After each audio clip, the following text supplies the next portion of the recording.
Oke, yo, what's up guys and welcome back to Best Tech YouTube channel sama gue Malvin. Dan seperti kalian bisa baca di judul, di dalam box ini ada iPhone yang paling worth it menurut yang beli di tahun 2024. Karena ini bukan iPhone gue sebenarnya, dan ini adalah iPhone salah satu tim Best Tech. Jadi dia yang bakal unboxing seperti yang waktu kemarin kan kita pernah unboxing MacBook, dan kalian semua pada request better dia aja langsung yang unboxing. Jadi ya, kita persilakan buat Anas. Taruh aja ya harusnya ya. Yaudah, silakan Anas buat langsung di unbox iPhone barunya. Let's go. Thank you.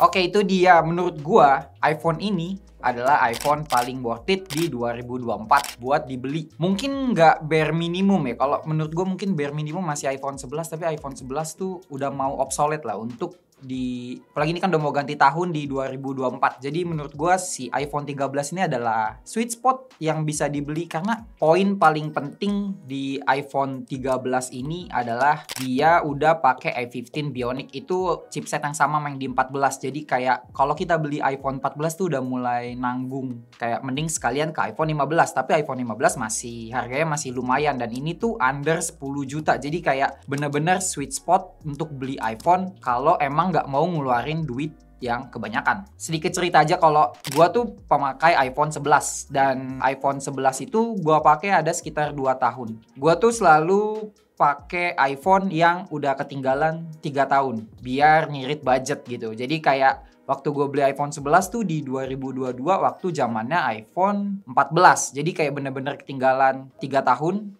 dari HP yang waktu itu keluar. Dan kalau di iPhone 13 ini base modelnya udah yang 128GB. Paling bedanya dibanding ngambil iPhone 14, dia nih RAM-nya masih 4GB doang. Sebenarnya sih fine-fine aja sih kalau kita tuh ada di ekosistemnya Apple ya, kayak RAM tuh 4GB masih kepake banget, masih usable banget. Oke, jadi kita unbox aja deh. Beli iPhone sebaiknya dibeli-beli guys, karena pasti ori. Hehe.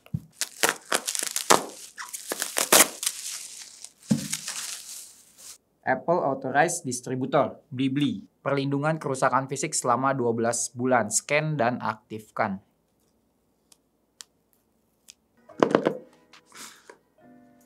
Ya, warna putih. Starlight. Sebenarnya gue pakai Mac juga warnanya Starlight, tapi rada beda nih sama warnanya si Starlightnya iPhone 13 ini. Nih. Tuh. Oh, masih deket sih. Deket tuh kan? Deket, iya. Frame-nya masih sama, cuma belakangnya putih. Benar-benar putih. Kayak iPhone 11 masih putih, cuma frame-nya dia warna ini. Cuma agak susah dilihat sih ya di ini ya. Cuma agak gold gitu lah ya jatuhnya ya. Jadi iya. Iya sih kayak abu-abu. Cuma ini emang shade-nya kadang abu-abu sih kok. Tergantung kena lighting. Tergantung kena lighting. Ya, cuma sama ya, Starlight-nya ya ternyata ya, mirip ya. Iya. Nah, cocok lah sama MacBook-nya kan. Bawa pulang MacBook. Di dalam boxnya seperti biasa kita cuma dapat kabel lightning ya, masih lightning ya, belum Type C. Kalau emang beli HP yang lebih jadul ya kita harus deal with it dengan ketertinggalan di beberapa hal, tapi ini iPhone bos. Malian masih dapat stiker bos. Design by Apple in California. Nanti di assemble-nya di Cibaduyut. Belum jadi tapi ya, pabriknya belum jadi. Oke, kita nyalain dulu HP-nya. Layarnya udah OLED ya. Gue pakai iPhone 11 tuh masih IPS. Jadi it's an upgrade dari segi layar. Kita setup dulu ya. Oke, kita sekarang kayak mungkin lebih ngomongin ke speknya dulu ya. Ini kan iPhone yang udah ketinggalan 3 periode dari versi yang paling current gitu, yang paling update, yaitu si iPhone 16 yang nggak masuk ke Indo. Belum masuk.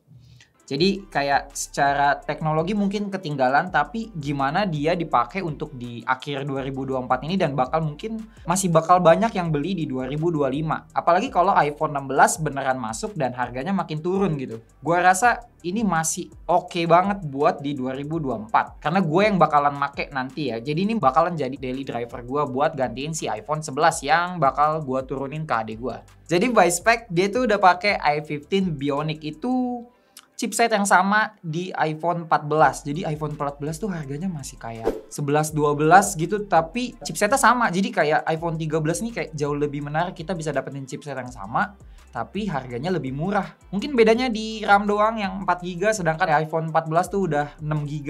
Dari layar dia juga udah OLED. Jadi dibandingin iPhone 11 gue yang masih IPS, jelas ini adalah upgrade. Ya baterainya mungkin by spec kecil, tapi nanti kita bakal cobain langsung. Jadi kayak di review panjangnya kayak baterai 3000 mAh tuh masih cukup nggak sih buat nemenin seharian, apa gua harus selalu bawa power bank? Mungkin saingannya tuh kalau mantan flagship tuh si S23 ya, karena dia udah 9 jutaan juga. Tapi gue penasaran sama HP-HP zaman sekarang yang dikeluarin di 2024. Dia ini masih keep up nggak sih kayak si iPhone 13 ini? Oke, gue udah download Geekbench 6. Jadi kita buat nge-spill dulu nih kayak gimana si A15 Bionic ini dalam benchmark sintetis. Coba kita CPU benchmark. Run CPU benchmark. Kita akan menunggu sampai benchmarknya selesai. Mungkin gue mau cerita aja, gue udah pernah review si iPhone 11-nya juga, dan itu masih di tahun ini, kayaknya 6 bulan lalu. Kalian bisa nonton buat gimana pengalaman gue dalam make iPhone 11. Dan gue nge-skip iPhone 12 karena iPhone 11 sama 12 tuh speknya mirip, tapi di saat itu lebih murah si iPhone 11. Jadi gue langsung skip aja ke iPhone 13. Oke, hasilnya udah keluar nih resultnya. Ini langsung gua tes tadi ya. Kita bisa lihat kalau dia single core tuh di 2260 dan multi core-nya tuh di 5440. Masih oke apa enggak kita adu sama HP yang keluar di 2024, yaitu Galaxy S24 FE yang udah pernah kita review juga nih. Sebelum gue bandingin, gue pengen kasih tahu juga dulu kalau Geekbench 6 ini cross platform ya. Jadi untuk ngebandingin CPU itu masih oke untuk ngebandingin beda platform kayak ini iOS nih Android. Cuma mungkin kalau untuk GPU itu debatable karena itu dia beda API kan.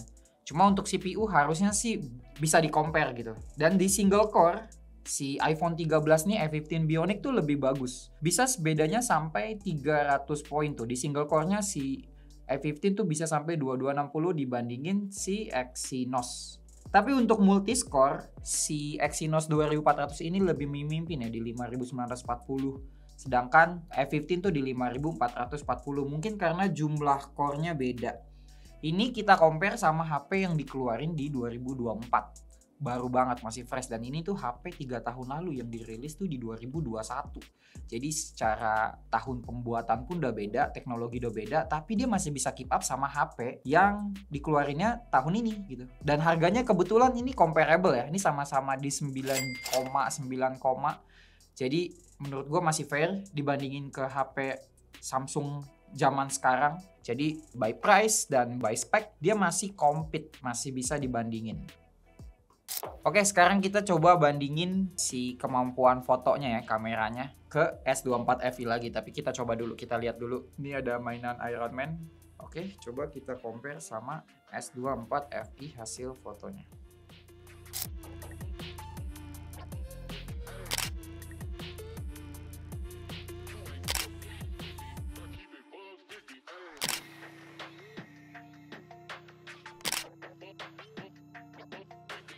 Sebenarnya yang gue penasaran banget adalah video recording sih sebenarnya. Cuma nanti bakalan gue bahas lebih lengkap ketika handphonenya udah gue coba lebih lama. Dan mungkin akan gue compare ke S24 FE ini. Lihat nanti, tapi yang pasti gue cobain dulu si HP-nya. Bakalan gue jadiin daily driver. Jadi stay tune aja, tungguin. Nanti bakal gue review lebih panjang, lebih detail. Buat nemenin Poco M5s gue yang anti boot loop.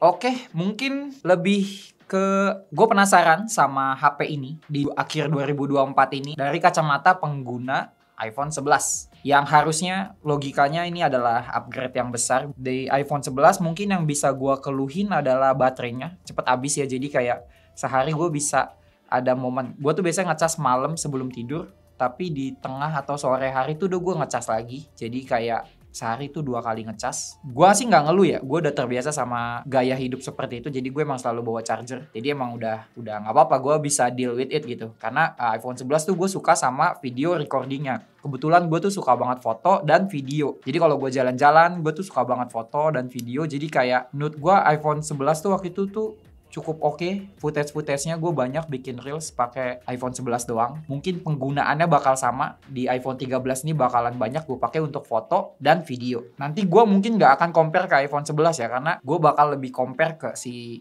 Samsung S24 FE buat ngelihat dia bisa keep up apa enggak.